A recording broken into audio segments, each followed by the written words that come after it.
estás en las alturas de los cielos, santo y glorificado sea tu nombre, Señor. Te damos gracias nuevamente, oh Dios, porque nos permite estar aquí, porque podemos abrir tu santa palabra con la libertad de aprender más de lo que tú has hecho por nosotros, Señor. Queremos pedirte, Señor, que en esta mañana tu Espíritu sea con nosotros para que podamos poner esto en práctica y aprender más de ti. Y que tu Espíritu sea conmigo para lo que yo vaya a decir sean palabras que vengan de ti y no palabras que salgan de mi mente, Señor. Bendícenos siempre en Cristo Jesús. Amén. Amén. No hubo historia de los niños en esta mañana, pero yo les tengo una historia de los niños. No les voy a pedir que pasen, pero les voy a presentar un señor. Este señor se llama Efraín Selak. ¿Lo ven? ¿Sí lo ven bien? Este señor es un europeo. Él nació, creció como una persona normal. No pasaba mucho en su vida. Algún día decidió que quería estudiar música y se hizo maestro de música y continuó su vida como una persona normal. Los de este lado, ven acá la pantalla para que conozcan a nuestro amigo Efraín. Vivió una vida normal hasta que un día comenzó a sucederle algunas cosas que hicieron que se convirtiera en el hombre más desafortunado del mundo. Una serie de mala suerte que le llegó a su vida que nadie se explica por qué.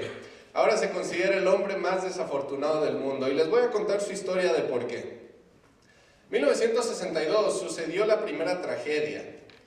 Cuenta que Efraín Selak iba en un tren y al ir por este tren se desvieló el tren, se descarriló y fue y cayó el tren en un río. Todos los que iban en el tren de pasajeros murieron, menos Efraín. Efraín no murió. Efraín quedó a medio río con un brazo roto, pero con el otro brazo pudo nadar hasta que llegó a la orilla y se salvó.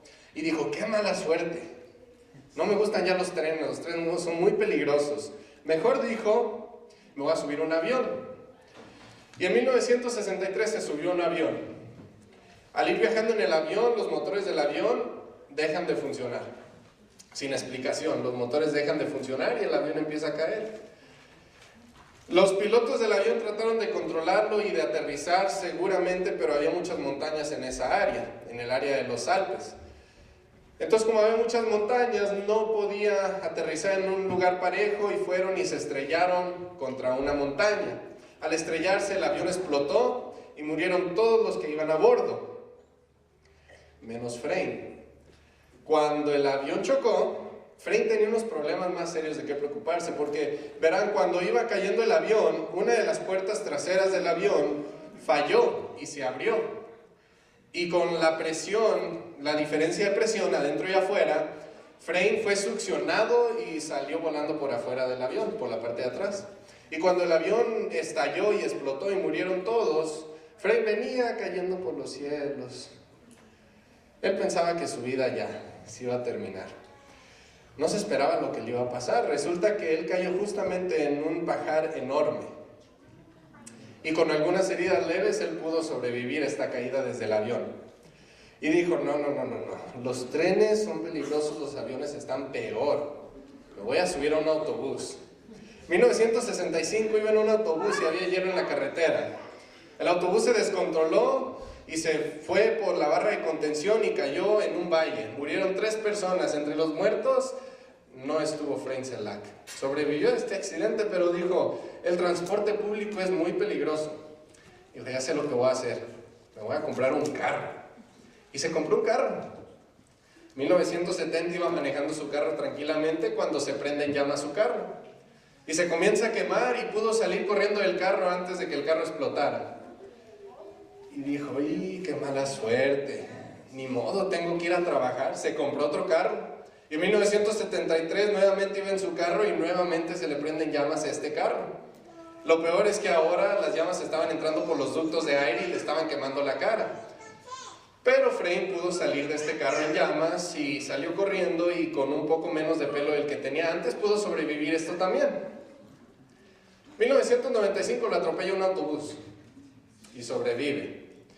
Y para terminar su mala suerte, en 1996 compró otra vez un carro. Dice que iba por una carretera muy montañosa, con muchas curvas.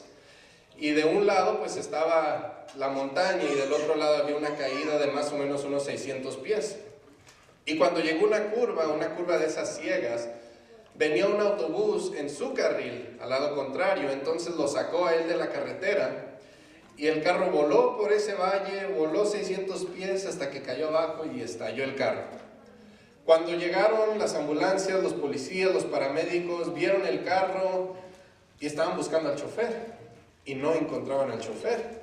Y dijeron, ¿dónde está el chofer? Lo buscaron por todo el valle, lo buscaron arriba y no se lo hallaban, hasta que después de varias horas se lo hallaron a Efraín Selak. Cuando el avión salió, el carro salió volando, Efraín de alguna manera salió por la ventana del chofer. Y justo arriba, casi donde estaba la carretera, quedó atorado en unos árboles. Y pudo sobrevivir también esto. Y ahí en 1996 concluyó su mala suerte. Hasta hoy en día ya no le ha pasado nada más a Efraín Selak. Pero aún con estas cosas, él lo han considerado el hombre más desafortunado del mundo. El tema de esta mañana se titula ¿Por qué a mí? Y no está en su boletín por algo que sucedió ahí. Ha sido una semana muy larga, ¿no? Pero muchas veces en nuestra vida nos hacemos esa pregunta: ¿por qué a mí? Nos pasan tantas cosas y nos preguntamos, ¿por qué a mí? A mi vecino le está yendo bien, al hermano de la iglesia le está yendo bien, ¿por qué todos los problemas me pasan a mí? En esta mañana yo les quiero contestar esa pregunta: ¿por qué a mí? Individualmente se las contesto. ¿Alguna vez se han preguntado por qué les pasan tantas cosas? ¿Por qué tanta tentación? ¿Por qué tantos problemas? Vamos a contestar esa pregunta en esta mañana. Primero que nada, les quiero contar una historia más. En la Segunda Guerra Mundial iba una tripulación en un avión.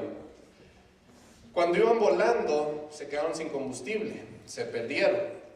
Como se quedaron sin combustible, tuvieron que aterrizar forzosamente en una isla. Cuando llegaron a la isla, se bajaron del avión, se dieron cuenta de que estaban en una isla del ejército enemigo, de los japoneses. Estos eran americanos.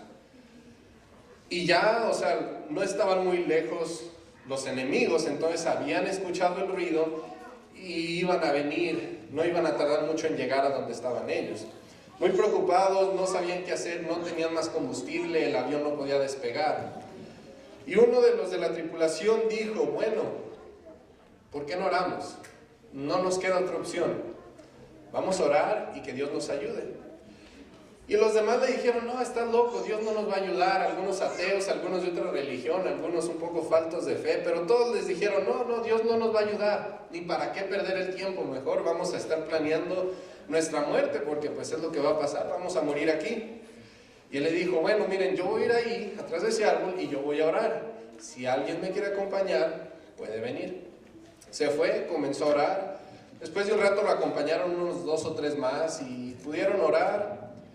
Llegó la noche y dijeron, bueno, no ha llegado nadie, vamos a ver qué pasa, vámonos a dormir. Y se acostaron todos allí en la playa al lado del avión y se pusieron a dormir. Al día siguiente, uno de la tripulación se levantó muy temprano, justo cuando iba saliendo el sol.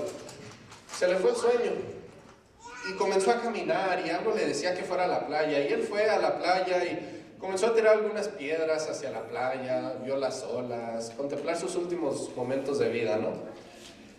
Hasta que volteó y vio algo. Y dijo, ¿qué será? Y se quitó los zapatos y comenzó a entrar a la playa.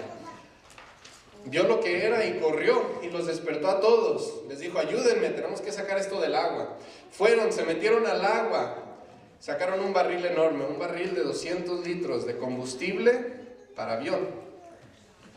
Pusieron esa gasolina dentro del avión, pudieron usar la playa como pista para despegar y así pudieron volar hasta la siguiente base naval de Estados Unidos más cercana y se salvaron todos los que iban ahí. Primera cosa que quiero que entiendan en esta mañana y que se les quede bien grabado. Cuando tenemos problemas, muchas veces no vamos a pensar que Dios está ahí. Cuando tenemos dificultades, vamos a pensar que Dios no nos puede ayudar. Pero recuerden, hermanos, que Dios siempre está dispuesto a ayudarnos. ¿Cuántos tienen Biblia en esta mañana? Amén. Muy bien, saquen sus Biblias, las vamos a usar. Libro de Job, vamos a ver la historia de Job, porque así como Efraín Selak tuvo mucha mala suerte, Job también tuvo mucha mala suerte. Job capítulo 1. Vamos a empezar del capítulo 1, versículo 1. Dice: hubo en la tierra de Uz un varón llamado Job, y era este hombre perfecto y recto, temeroso de Dios y apartado del mal. Y le nacieron 7 hijos y 3 hijas. Su hacienda era 7,000 ovejas, 3,000 camellos, 500 yuntas de bueyes, 500 asnas y muchísimos criados. Y era aquel varón más grande que todos los orientales. E iban sus hijos y hacían banquetes en sus casas, cada uno en su día, y enviaban a llamar a sus 3 hermanas para que comiesen y bebiesen con ellos. Y acontecía que, habiendo pasado en turno los días del convite, Job enviaba y los santificaba. Y se levantaba de mañana y ofrecía holocausto conforme al número de todos ellos. Porque decía Job: quizás habrán pecado mis hijos y habrán blasfemado contra Dios en sus corazones. De esta manera hacía todos los días. Quiero que veamos 2 cosas de Job. La primera, Job era millonario. Cuando la Biblia dice aquí, dice que era más grande que todos los orientales. Ahora pensemos en algo. En esta época, en el mundo, más o menos era un poquito más después de la creación. No había occidente, era todo oriente. Todavía no descubrían el nuevo mundo. Algunos que han estudiado incluso dicen que antes del diluvio el mundo era un solo continente enorme. No se había separado las Américas ni nada. En el diluvio se separó la tierra. Pero no había occidente, nada más había oriente, la parte oriental del mundo. Al decir que Job era el más grande de todos los orientales, se está hablando de que Job era el hombre más rico, sin ser un rey, el hombre en sí más rico de toda la tierra. Primera cosa que vemos de Job: Job era rico, el más rico. Segunda cosa que vemos de Job: Job tenía su fe bien anclada. Cuando dice aquí que sus hijos iban y hacían fiestas, Job ni siquiera sabía lo que hacían sus hijos. Pero por si acaso ellos pecaron, él ofreció holocausto al día siguiente, cada vez que ellos hacían fiesta. No por pedir por los pecados que habían cometido, sino porque a lo mejor hayan pecado. Job era rico y Job era fiel a Dios. Se cambia la historia. Nos vamos al cielo. Dice: un día vinieron a presentarse delante de Jehová los hijos de Dios, entre los cuales vino también Satanás. Era una reunión en la que los dirigentes de los mundos se juntan en el cielo para dar un informe, como si fuera una junta de iglesia, ¿no? Y entre estos llega Satanás y le pregunta a Jehová, le dice: ¿de dónde vienes? Y responde Satanás a Jehová, dijo: de rodear la tierra y andar por ella. Básicamente le dice Satanás: yo vengo de la tierra, si aquí se están juntando todos los dirigentes del universo, pues yo vengo representando a la tierra, yo ahí vivo. A lo que Jehová le responde: ¿no has considerado a mi siervo Job, que no hay otro como él en la tierra, varón perfecto y recto, temeroso de Dios y apartado del mal? Parece que Jehová le cambia un poco la conversación, pero no es así. Jehová le dice: ¿y por qué vienes tú? ¿Por qué no mandas a Job? Job es fiel y Job también vive en ese mundo que es la tierra. ¿Por qué no lo mandaste a él en vez de venir tú? Y Satanás se molesta un poco y le dice a Jehová: ¿acaso teme Job a Dios de balde? ¿No le ha acercado alrededor a él y a su casa y a todo lo que tiene? Al trabajo de sus manos has dado bendición, por tanto sus bienes has aumentado sobre la tierra. Pero extiende ahora tu mano y toca todo lo que tiene, y verás si no blasfema contra ti en tu misma presencia. Después le dice Jehová a Satanás: he aquí todo lo que tiene está en tu mano, solamente no pongas tu mano sobre él. Y salió Satanás delante de Jehová. No perdió ni un minuto, se fue. Dios le dio el permiso, le dijo: está bien, quítale todo lo que tiene, solamente no lo toques a él, pero quítale todo lo que tiene y veamos a ver si sigue siendo fiel.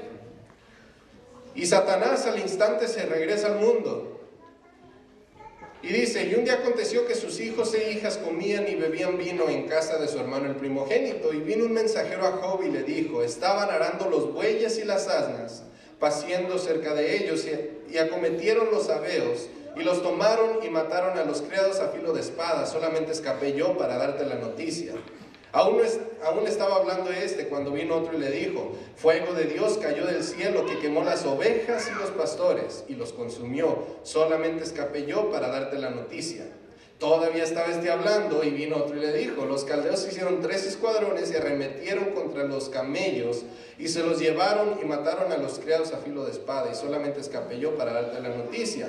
Y entre tanto que hablaba, vino otro y le dijo: tus hijos y tus hijas estaban comiendo y bebiendo vino en casa de su hermano el primogénito, y un gran viento vino del lado del desierto y azotó las 4 esquinas de la casa, la cual cayó sobre los jóvenes y murieron, y solamente escapé yo para darte la noticia.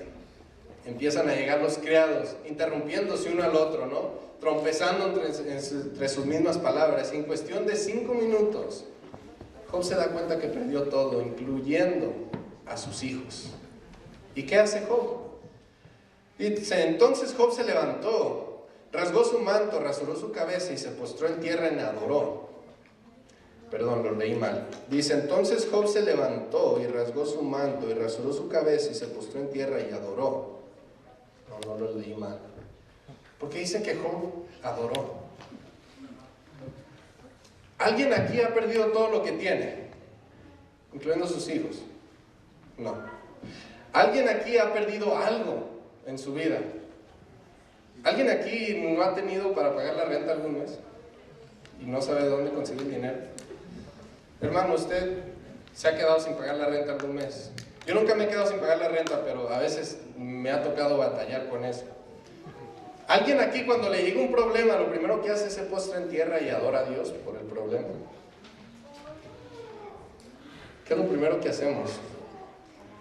Nos sentamos y preguntamos: ¿por qué a mí? ¿Yo qué hice para merecer esto? ¿Por qué me está pasando esto?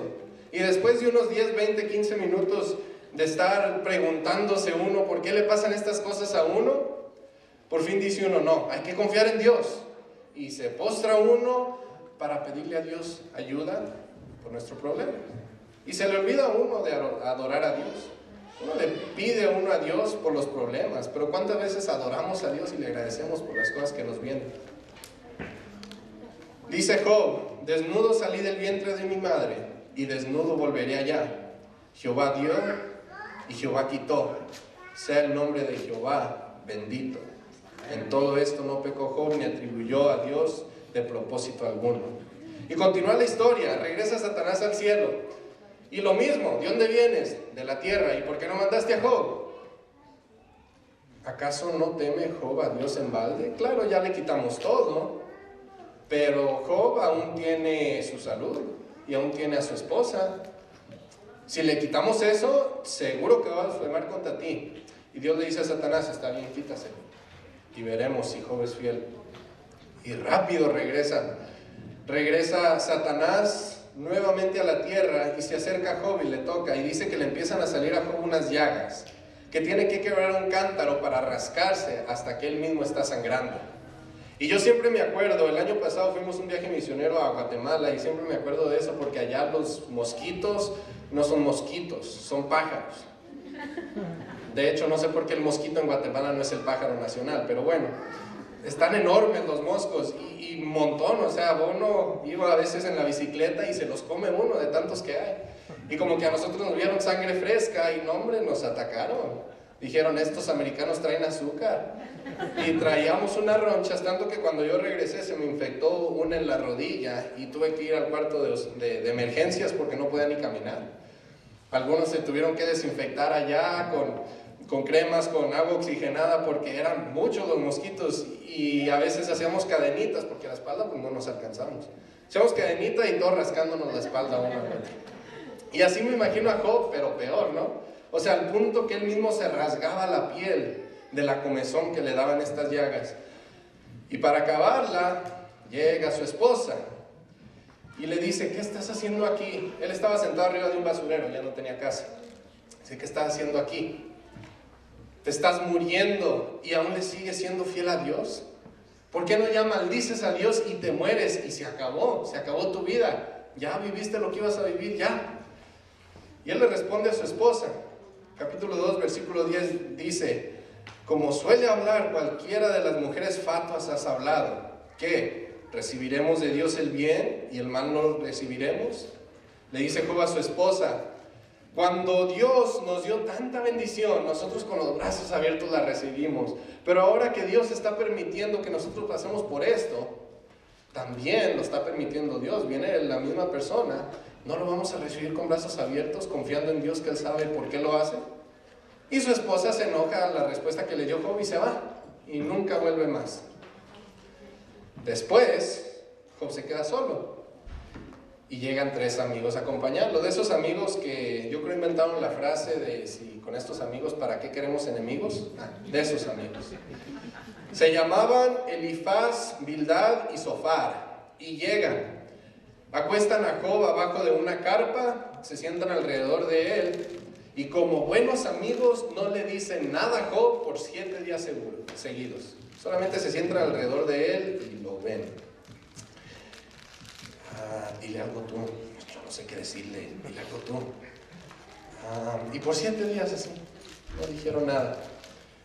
Pasaron los 7 días y por fin uno dijo: está bien, voy a hablar. Y se para. Y dice: Job, a ti te está pasando todo esto porque Dios te está castigando. ¿Por qué me está castigando Dios si yo no he hecho nada? No, Dios te está castigando por un pecado que hiciste. Mira, está fácil. Tú pídele perdón a Dios por tu pecado. Nosotros sabemos que esto lo tienes bien escondido. Pide perdón a Dios y Él te va a quitar toda esta maldad y vas a seguir siendo feliz. Y Job le dice: bueno, si he pecado en algo, pues que me perdone Dios, pero yo no sé lo que he hecho. Bueno, pues piénsale y cuando pienses, si quieres te ayudamos a orar y pedimos perdón y hacemos holocausto y se te va la enfermedad y se te regresan tus bienes. Y se queda callado y pasan otros días y nadie le vuelve a hablar. Hasta que por fin se para el segundo amigo y bueno, me toca a mí. Es que tiene razón él, Job. Es que tú hiciste algo y por eso Dios te mandó esta maldición. En serio, ya, pide perdón y todo se va a solucionar. Es lo único que tienes que hacer. Job le dice: pero yo no sé qué hice. Yo no tengo idea. Nuevamente que Dios me perdone si hice algo, pero yo no sé lo que he hecho. Y se comienza a molestar Job y empieza a maldecir el día en que nació, empieza a maldecir su vida, su crecimiento, todo lo que se le viene a la mente lo maldice. No maldice a Dios, no peca, maldice su propia vida de él. Y se callan sus amigos. Pasan unos días y se para el tercero. Dice: ya estuvo bueno, ya. Dinos qué hiciste. O sea, tú cometiste un pecado, es obvio. Dinos qué hiciste, te ayudamos a orar, pedimos perdón, se te va la maldad. Y Job se molesta y comienza a hablar Job y se molesta más y sin pecar. Pero Job ya con esa molestia que trae dentro empieza a maldecir todo lo que se le viene a la mente, hasta su casa, sus hijos, todo. Estaba un joven ahí sentado y este es un joven que no es muy conocido en la Biblia, pero a mí me impresiona mucho este joven. Se llamaba Eliú. Estaba ahí sentado escuchando a sus amigos, estaba escuchando a Job y no hablaba nada. Tenía miedo. Decía: estos ancianos son muy sabios, o sea, ellos saben lo que están diciendo y ellos van a saber qué decirle a Job. Yo apenas soy un joven, yo no sé qué hacer, o sea, yo no sé qué decir. Mejor me quedo callado. Pero cuando escuchó las respuestas y los alientos de sus amigos, se molestó. Y se paró y dijo: voy a hablar yo ahora. Y los ancianos: no, chiquito, tú cállate, estás muy joven, tú no sabes. No, voy a hablar yo. Y les dice: yo pensaba que ustedes como ancianos iban a poder saber qué decirle a Job, para consolarlo, para animarlo. Pero nomás le están diciendo puras tonterías. Entonces, si ustedes no van a hablar la verdad, la voy a hablar yo. Y se pone y lo regaña a los 3 amigos. Y ya que quedaron bien regañados los 3 amigos, sigue con Job: ahora tú, Job, Dios tanta cosa que te dio y nunca te quejaste. Y ahora estás maldiciendo hasta los mismos tiempos en que tenías tanta prosperidad. ¿Qué? ¿Ya no confías en Dios? Y se pone también a regañar a Job. Y cuando termina de regañar a Job, llega un tornado. Y del tornado sale la voz de Dios. Y le empieza Dios a hablar a Job. Le empieza a hacer preguntas. Le dice: Job, ¿quién puso la tierra en su lugar? Pues tú. ¿Y cómo lo hice? No sé, solo sé que tú lo hiciste. Oh, muy bien. ¿Quién le puso ese eje en medio y la hizo girar sobre su propio eje? ¿Quién le dijo, tú tienes que dar vuelta alrededor del sol? ¿Y quién la puso en un preciso punto donde no está muy cerca del sol ni muy lejos? ¿Quién hizo todo eso? ¿Y cómo lo hice? No sé. ¿Quién puso el mar? Mira, ¿alguna vez has ido al mar? Sí, dice Job, yo he ido. ¿Quién puso el mar así a un nivel en el que no se mete e inunda todo, pero no se va? ¿Quién puso el mar ahí? ¿Quién le dijo, tú quédate ahí? No, pues tú. ¿Y cómo lo hice? Pues no sé. O sea, no sé. Son misterios que solo tú sabes, tú eres Dios. Y le sigue haciendo preguntas. ¿Quién puso las estrellas en su lugar? ¿Quién creó los montes? Y Job no sabe responder a cómo lo hizo Dios. Y por fin le dice Dios, tú no puedes responder ninguna de estas preguntas porque hay cosas que yo hago como Dios que tú no puedes entender.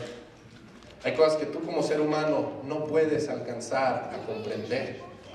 Pero tienes que confiar que así como yo puse el sol en su lugar y las estrellas, también estoy dirigiendo tu vida y sé lo que es mejor para ti. Se voltea a Dios y empieza a hablarle a los amigos. Si ustedes tres que me le andan mal aconsejando a Job, y lo regaña y les dice, ustedes tienen que ir a pedir perdón, hagan holocausto, y se van. Ya no los quiero cerca de Job. Y se van los tres amigos, hacen holocausto y se van. Pero después me gusta cómo termina la historia. Capítulo 42, versículos 12 en adelante, dice, y bendijo Jehová el postrer estado de Job más que el primero, porque tuvo 14,000 ovejas, 6,000 camellos, 1,000 yuntas de bueyes y 1,000 asnos. Y tuvo 7 hijos y 3 hijas. Llamó el nombre de la primera Gemima, el de la segunda Cesia y el de la tercera Queren Apuc. Y no había mujeres tan hermosas como las hijas de Job en toda la tierra. Y les dio su padre herencia entre sus hermanos. Después de esto vivió Job 140 años, y vio a sus hijos y a los hijos de sus hijos hasta la 4ª generación, y murió Job viejo y lleno de días. ¿Por qué a mí? ¿Por qué me pasa lo que me pasa? Fue algo que Job, por 42 capítulos de la Biblia, se estuvo preguntando. ¿Por qué a mí? Y algo que nosotros en nuestros 50, 60, 80 años de nuestra vida nos vamos a estar preguntando. ¿Por qué a mí? ¿Por qué nos pasan tantas cosas? Hay algo que Dios sabe, que muchas veces nosotros no entendemos. Cuando nos llegan las tentaciones y cuando nos llegan los problemas, es difícil. Nos debilitan, nos tumban, quedamos en el suelo. Pero cuando por fin vencemos esa tentación, ese problema, nos paramos otra vez. Y esa tentación, si vuelve a venir, ya sabemos cómo vencerla. O sea, nos hacemos más fuertes. Muchas veces se compara a Dios con un alfarero. ¿Alguien ha trabajado con barro aquí? Yo lo hice mucho en la escuela. ¿Alguien ha trabajado con barro así, haciendo figuras? En la escuela me enseñaron un poco cómo hacerlo, y es algo curioso la comparación, porque el barro, lo primero que hace uno, viene así, cuando viene en su caja viene un cuadrito así, y agarra uno el cuadrito de barro, y lo primero que tiene uno que hacer es aplastarlo, y moverlo, y como si fuera plastilina, y darle unos golpes contra la mesa, porque hay que sacarle todas las burbujas de aire de adentro. Si le queda aire adentro, cuando lo mete uno al horno puede explotar. Entonces hay que sacarle bien todas las burbujas, y ya que queda bien aplastado, queda en forma de, pues, nada. Y después hay que darle forma. Entonces lo agarra uno y lo pone uno en la rueda, o lo pone uno en la mesa, o donde vaya uno a hacer lo que uno a hacer, y le empieza uno a dar figura. Digamos que vamos a hacer un vaso. Entonces lo pone uno en la rueda, empieza a dar vueltas, y empieza uno a aplastarlo, a sacarle figura, a quitarles partes que no sirven, a hacerle un agujero en medio. Por fin ya queda el vaso. Dejamos un momento ahí que se seque. Cuando por fin se seca, está el vaso. Pero es color tierra. Y si lo dejo no caer, se va a quebrar. O sea, es tierra. Entonces lo que hay que hacer primero que nada es ponerle pintura. Agarran una brocha con una pintura que no se puede ver. Usted pinta y muchas veces pinta rojo, pero al principio es azul. Y usted cree que está pintando azul, pero en realidad es rojo. No se ve hasta después de que sale del horno. Pero usted la pinta. Y muchas veces no entiende por qué la está pintando así, ya que no hace sentido, pero usted la pinta. Y después viene la última prueba, la más difícil. Hay que meter ese vaso dentro del horno. Dura varias horas a más de 1000 grados. Y ahí se sabe si va a aguantar o no, porque si quedó alguna burbuja de aire adentro, ese aire se va a expandir, y como no tiene para dónde salir, va a explotar el barro. Por fin pasan algunas horas. y se saca ese vaso. Y ese vaso feo, color tierra, con unos colores que no hacían sentido y débil, si lo suelta uno se quiebra. Ahora ese vaso está fuerte, bien pintadito y bien formado. Y por eso muchas veces se compara a lo que hace Dios con nosotros, porque Dios sabe que nosotros somos nada más un cuadrito así de barro, y Él nos quiere perfeccionar y nos quiere convertir en algo hermoso. Pero antes de convertirnos en algo hermoso, nos tiene que agarrar y sacarnos todo el aire. Y cuando nos sacó todo el aire, nos pone en la rueda y nos quita pedazos que no necesitamos, y nos hace agujeros y nos aplasta. Después nos pone una pintura que yo pedí roja, pero esta es azul. ¿Y por qué me está haciendo esto Dios? Y no tiene sentido, no entiendo por qué lo está haciendo. Y después, para acabarla, nos pone en el horno y nos quema. Pero si aguantamos todo eso, salimos siendo más fuertes y más bellos de lo que jamás fuimos anteriormente. Dios nos manda pruebas porque Dios quiere hacernos más fuertes. Pero nuevamente volvemos a la pregunta, ¿por qué a mí? ¿Por qué Dios me quiere hacer más fuerte a mí? O quizás a veces nos hacemos una pregunta más allá todavía. ¿Por qué me pasa a mí más que a mi hermano? Yo veo que mi vecino, yo veo que mi hermano, yo veo que este señor está pasando por tan buena vida, a él no le vienen problemas, él muy tranquilito. Y yo, parece que todos sus problemas que deberían ir con él se me vinieron a mí y me están ahora atacando todos a mí. ¿Recuerdan dónde estaba la lectura bíblica? Primera de Corintios 10:13. Este versículo me gusta, pero está dividido en dos partes. Y quiero leer primero la primera parte. Dice: no os ha sobrevenido ninguna tentación que no sea humana, pero fiel es Dios, que no os dejará ser tentado más de lo que podáis resistir. ¿Qué significa esto? Significa que cuando nos llega una tentación, tenemos la seguridad de que Dios sabe que nosotros podemos aguantar eso. Él no nos va a mandar algo sin saber antes que nosotros vamos a poder salir de esa tentación, salir de ese horno y poder ser más fuertes al salir. Pero también significa otra cosa más. Si yo tengo más pruebas, más dificultades y más problemas que mi vecino, es porque Dios sabe que yo soy más fuerte que él. Dios sabe que yo puedo aguantar esas cosas y él no. Sus pruebas son más pequeñas porque él es más débil. Y muchas veces nos sentimos acabados y nos sentimos como que esa persona sí vale mucho, pero yo no valgo nada, y no es así. Para Dios todos valemos lo mismo, pero él sabe que algunos somos más fuertes que otros. Y entramos aquí a la segunda parte de este versículo. Dice: sino que dará también juntamente con la tentación la salida, para que podáis soportar. ¿Recuerdan de nuestro amigo Frame? El viejito de la mala suerte. Su mala suerte terminó en 1996, ¿verdad? En el 2003 hizo algo que nunca había hecho en su vida. Fue y compró un billete de lotería. Y se ganó la Lotería Nacional, $50 millones, si lo traducimos a dólares. Ahora, no les estoy diciendo que vayan y jueguen a la lotería, no es el mensaje de esta mañana. Pero muchas veces, aunque nos pasan cosas malas, aunque nos pasan cosas que sentimos que nuestra vida ya está terminada, al final también hay una luz. Al final siempre va a haber una luz, al final del túnel, como dicen. ¿Recuerdan a Job? Tanto que le pasó, pero al final Dios tenía algo preparado para él. Le aumentó, le duplicó todo lo que él tenía. Una historia más, ahora un barco, durante la Segunda Guerra Mundial. Este barco iba llevando un cargamento por el Océano Pacífico, y llegaron las fuerzas japonesas en aviones y comenzaron a bombardear el barco. Por fin se fueron y vieron que el barco estaba muy dañado y se estaban hundiendo, y la única forma de no hundirse es que aventaran toda la carga que tenían al mar. Y el capitán dio la orden, dijo: avienten todo.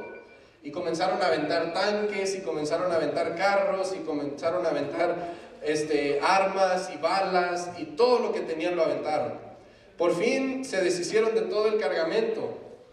Se pudo mantener el barco a flote y llegaron hasta el puerto más cercano, donde toda la tripulación se pudo salvar. Ahora, en este cargamento que aventaron al mar, iban unos barriles de 200 litros de combustible. Estos barriles jamás se recuperaron, se perdieron en el mar, excepto uno. Un barril que comenzó un viaje de 1000 millas y más de 3 semanas, hasta que llegó a una isla donde estaban unos pobres que se habían quedado sin combustible en su avión, y pudo ayudarles a ellos a salir. Semanas antes de que estos pobres se quedan sin combustible, semanas antes de que estos pobres se hayan subido al avión, Dios ya tenía la solución en camino a un problema que todavía no existía. Hermanos, quiero que recuerden algo. En la vida nos pasan problemas y nosotros no vemos la solución, pero Dios ya tiene esa solución en camino. Y una cosa más. ¿Qué es esto? Billete. $20, ¿verdad? Es verdadero, no crean que es falso. ¿Quién quiere el billete? Yo. Muchos no levantan la mano. No, yo no soy avaro, no se hagan, todos somos un poquito ávaros. Si yo les digo, les doy $20, ¿quién me dice no? ¿Quién me dice sí? Okay, ¿todos quieren el billete de $20? Sí. Vamos a ver, Andrew Jackson. Por cierto, escuché que van a cambiar a Andrew Jackson por una foto de una mujer, más bien. Déjenme, lo arrugo un poco. Ay, quedó feo. Creo que lo rompí un poquito. Está arrugado. ¿Alguien quiere el billete de $20? Está arrugado, hermano. No le haces, hermano. Está arrugado. No lo plancho.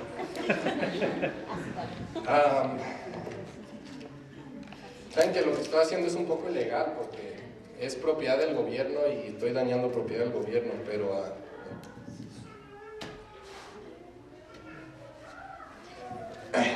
vamos a ver.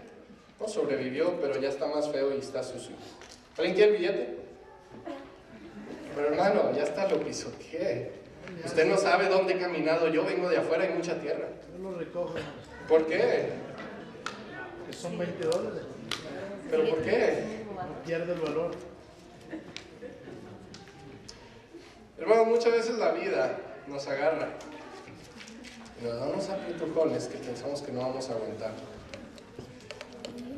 Y después de eso nos avienta al suelo y nos pisa y nos arrastra con el zapato.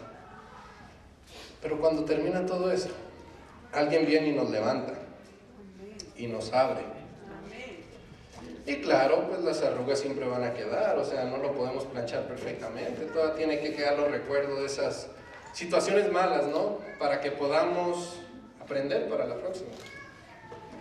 Pero cuando llega esa persona y nos quita las arrugas y nos extiende, aún seguimos valiendo lo que valíamos a un principio. Amén. Hermanos, si en alguna ocasión ustedes se sienten como que no valen nada por los problemas que están pasando en su vida, por las dificultades que están pasando en su vida, recuerden, hermanos, que Dios lo está haciendo usted más fuerte. Dios ya tiene la salida a ese problema y para Dios usted siempre valdrá lo mismo. Amén. Que Dios les bendiga. Amén.